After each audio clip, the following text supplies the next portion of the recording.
Because if you think that any of us are gonna give you, like Dad liked to say, a single red dime, you're nuts! Son. Father.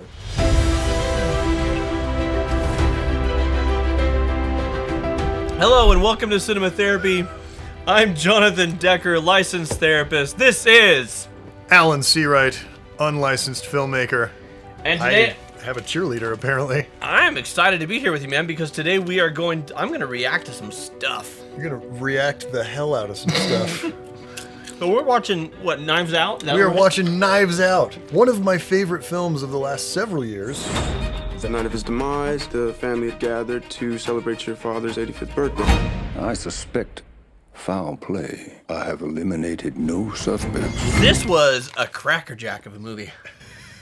Well, speaking of Cracker Jacks, we're eating... What a natural segue. Not Cracker Jack. Sponsored by Lisa's Passion for Popcorn. Well, so our guy at Lisa's Passion for Popcorn, he has been pairing popcorns like a fine wine with our film selections. And today he's decided to give us mystery popcorn. Yeah. The mystery is, it's a whodunit. They look exactly the same. One of them is cinnamon roll. And one of them is root beer float. And they are both delicious. Knives Out, Whodunit, by director Rian Johnson, also known for a variety of delightful independent films, but especially known for Looper, starring Bruce Willis, Joseph Gordon-Levitt. So why don't you do what old men do and die? Why don't you just take your little gun out of between your legs and do it? Boy. And a little film called Star Wars: The Last Jedi. Yeah, which is your favorite of the sequel trilogy. My favorite of the sequel trilogy. Possibly my second favorite of all the Star Warses. Yep, and there's gonna be some angry comments, but bring it. So why are we having me respond to this? I'm a therapist, so what are we? We're gonna talk a lot about family dynamics. So we're gonna be looking at the family Thrombeys. Yeah. And learning a whole lot about what a just really good. Hey, ass. Not her name, not her job. Hey, Meg. How's the SJW degree coming? High functioning. You know, sometimes I think that everything I've given my family I've done maybe without knowing or maybe to keep them beneath me. Emotionally supportive family looks like. Yeah, they're a bunch of wholesome all-Americans. Let's do this. Roll it. No, I don't like him. He's an ass. But maybe an ass is what we needed. Oh, God, yeah. An asshole is what Germany needed in 1930. Come on. Talking politics. Those two things don't even conflate. That always works out well at families. Get together. Come on, Joni. Nobody's saying that isn't bad, but the parents have some blame here. Oh, for what? For wanting a better life for their kids? Isn't that what America is? These are bad people. The law. And you're gonna hate hearing this. Well, they're bad people having a relatable conversation. That's true. I have definitely had this conversation. Come on over, Richard. Come on over, Martha. So he's calling on her to speak for her people, yeah, and hopefully side with him and represent his perspective. I love that none of them know where she's from. Yeah. They're all like, Honduras, Guatemala, Mexico. But as far as communication skills, they're talking over each other. And it's like, who can be louder and more aggressive will win the argument, instead of, I wonder if we can meet somewhere in the middle or learn something from each other. It's a conversation that was dead before it started. Like, this is going to go nowhere. It's not a conversation. It's two soliloquies over the top of each other. Yeah. Craving validation by winning the argument. Yeah. And that is not healthy family dynamics. It's not? No. I've learned something new already. Are you goddamn insane? It's done. Hey, I'm warning you.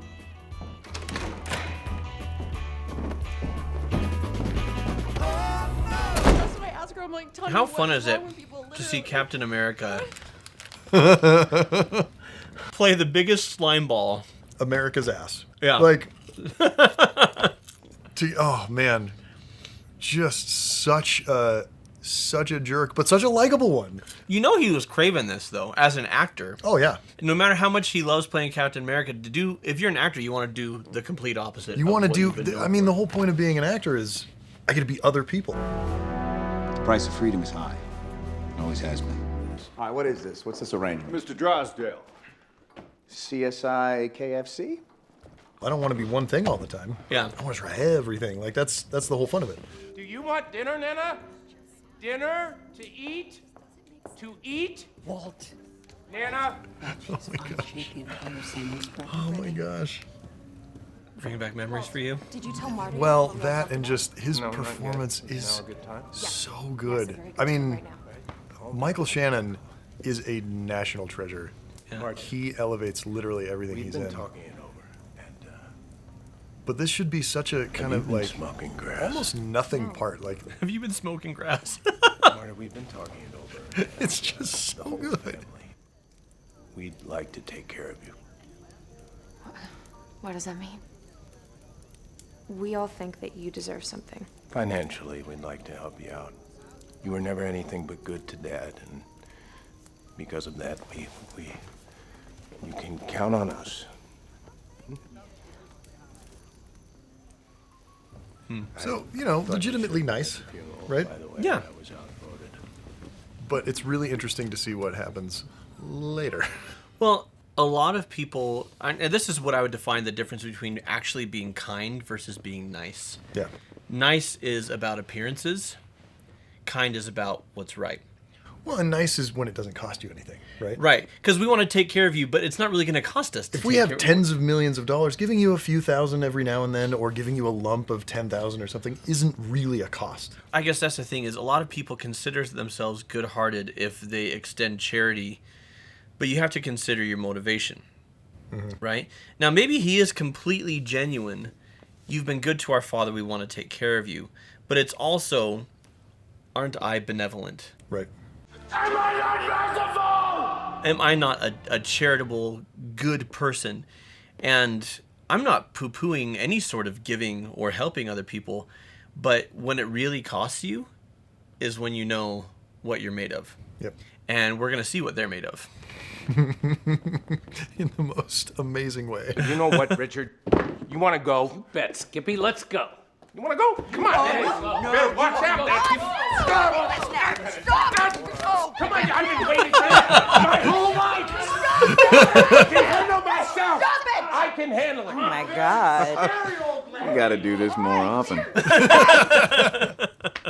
I think it means our father finally came to his senses and cut this worthless little brat out of his will. So I guess you're gonna have to sell the Beamer and give your notice at the country club and kick whatever fashion drug you're on. Because if you think that after all the bridges you burned, after all the shit you said, after everything that you put this family through for the last 10 years, that any of us are gonna support you, that any of us are gonna give you, like Dad liked to say, a single red dime, you're nuts! Man, I really want to have more commentary over this. But it's just so good. Father. Father. Did Harlan tell you he was going to cut you out of the will? Yep. Well, and he's done what none of us were strong enough to do. Maybe this might finally make you grow up. This might be the best thing that could ever happen to you. So in terms of family dynamics, I mean... That's some quality parenting. Well, I mean, I don't want to state the obvious, but when you spoil kids, they become rotten people. Oh, is that what happens? Yeah, it's so interesting. Everyone's sitting here right at home going, "Wow, that was profound, Jonathan. That was some of your best work." You did it. But so many parents don't want their kids to experience any sort of discomfort or unhappiness or unpleasant, and they want to be their kids' friends. Yeah. And then they get all bent out of shape that their kids don't treat them with respect. It's like, I gave you all this stuff. How come you're not grateful for it? And how come you're not respecting me for doing this for you? Ransom. Oh, there's so much of me in that kid. Confident, stupid, I don't know, playing life like a game without consequence. Because the fact is, your kid sees you as a means to an end. They see you as...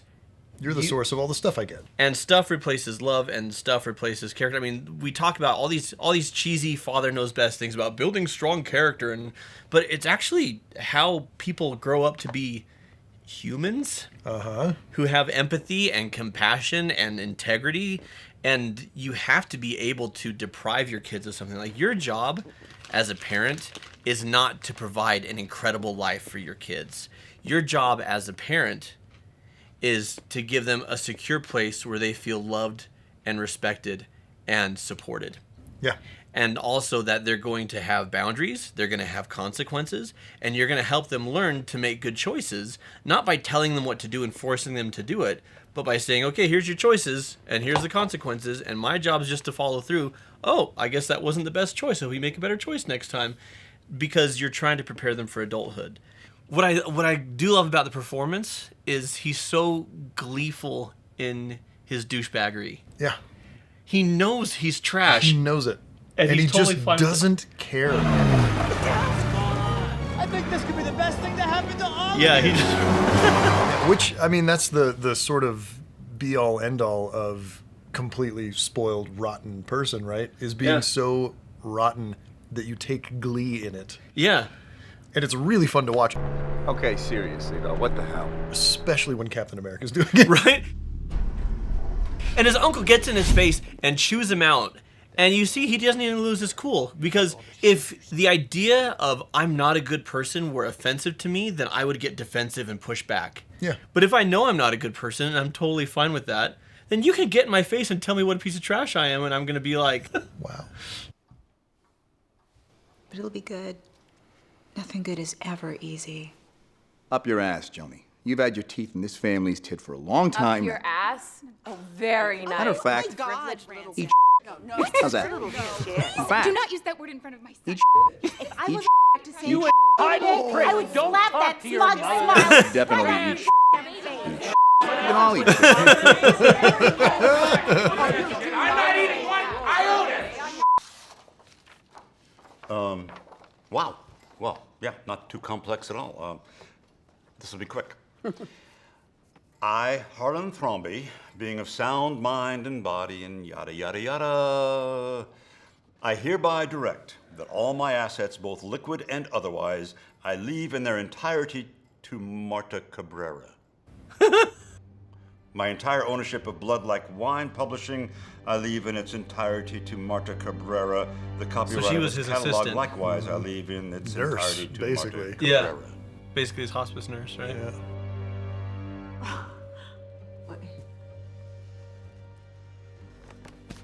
So here he comes. No. No. That's not. No. That's no. That can't be. No. Can I see that, please, Alan? That's right. Please. This can't be legal. It's right. He's, you know, he's been. Oh my God. He's been. There's a mistake. I don't know what to say. We're his family, so. It's not possible. Are there safeguards against this? Right. Fine. Something. I think. You know, Alan, listen. In his You know, final he was days, on he's on a medication. great. But how quickly they're going to turn on her, Yeah. I mean, I don't know. She's always who they used to be patronizing towards. She's great. We love you. We wanna take care of you. You Yeah. cops, too, out, right now. And Linda? No, Richard, we need to talk. We need to fight this thing. We're not going anywhere. I said get out. We are the Thrombeys, goddammit. This is still our house. Except it's not. This is such a great moment. Oh, sorry. Likewise, the house at 2 Dearborn Drive and all belongings therein, I leave to Marta Cabrera. Oh, you little b****. You little Linda? b****. Did you know about this? Were you in on this from the beginning? No, I just want to know. What were you? What were you doing? Were you boinking my father? Boinking? No. Boinking? think everybody just needs to cool a little bit. Sex with my grandpa, you dirty anchor baby. You dirty what, baby? Anchor baby. Let me be a horrible racist. Terrible. Yeah. But yeah, just how quickly they turn and how linked once again, their charity and their goodness is... It's really... Solely dependent on being absolutely filthy rich. Yeah, being absolutely filthy rich, and really it's about making themselves feel like we're good people. Yeah. And nope, they are not good people. Turns out it's not just Ransom who's an a-hole. Yeah, they're literally all of them are terrible. Oh, and the thing that's The thing that kind of gets glossed over in the film, Harlan Thrombey, the guy who dies, is sort of portrayed as this, lovable old rascal. 85th birthday. Fine. I'm so old. So Really love old. drama, huh? Wrote all these novels and everything. He raised all these people. Yeah. If This is all his fault. Not a red dime or word of my work to a single one of them, you included. If anything, it's an 11th hour Hail Mary to try and fix all the damage he's done. Yeah. By spoiling his kids and his grandkids. I love this movie. First of all, if you haven't seen it, definitely watch it. You can rent or buy it using our link down below. You absolutely have to watch this film. It is, like I said, one of my favorites in the last couple of years. Definitely my favorite film of 2019. Yeah, super fun, super, and really clever and original, and all the things that we're kind of needing more of in our franchise-focused world right now. One of the things that Rian Johnson does that is, I think, one of the things that people really disliked. The people who disliked The Last Jedi, this is what they disliked about it. He is a huge fan of genre, and he takes genre and spins it in an unexpected way. So this is a whodunit. Yeah. And he gives away whodunit in the first 20 minutes of the movie. Pretty quick. Like, in the first 20 minutes of the movie, you find out whodunit. That's not the point of the movie. Kind of. Whodunits are usually just an Agatha Christie adaptation, right? Because she's kind of the queen of it. I love Agatha Christie, her novels. I love the film adaptation. And Then There Were None is a fantastic book. Yes. But because of that, whodunits are very stereotypically British and period. So there's a lot of class warfare discussion in whodunits because that's a big part of, the discussion then. So you take it. But what he was able to do here is, this is very obviously not even hiding. There's a class warfare subplot. That's not a subplot. It's the plot. Yeah. But we said it in the modern day, and it works just as well. People really are just people. We haven't really changed that much since the 1920s when Agatha Christie was writing. Yeah. And big takeaways for me on as far as the story is concerned, as far as this family, is what your kids need from you, what they always need from you is love and respect and time. And that's what he did love them. Oh, sure. But he didn't show them love. Right. He didn't show them respect. He didn't give them time, and now he's He trying gave them money instead of Yeah. time and love and boundaries, frankly. Yeah. And I'm not saying don't provide for your family. What I'm saying is, like, what your family really needs, what your spouse really needs, what your kids really need is you. And we avoid so many. I mean, this is an extreme example, but we avoid so many behavior issues when kids have parents who are invested and involved and present. And so that's my more serious takeaway from this film. I also do 15-minute consultations for free, and there's a link down there for that as well. Please like, subscribe, and hit the bell if you want to see more of these. And please share the video. We need to grow as fast as we can so that we can keep making these shows. We love doing it, but we do need to reach a wider audience. And I'm sure you have friends who are as screwed up as the Thrombeys. They really need this. Basically, I say, boy, we don't want this channel here to die a horrible, horrible death. So go on and share right down below. Tell your little friends about us. Tell them some kind words. We'd be eternally grateful. Thank you for that foghorn leghorn drawl. So until next time, lie till you puke. Eat. Definitely eat. And watch movies. Detective, if you want my insight into the family, none of them are murderers. That's my insight. And yet, be it cruel or comforting, this machine unerringly arrives at the truth. That's what it does.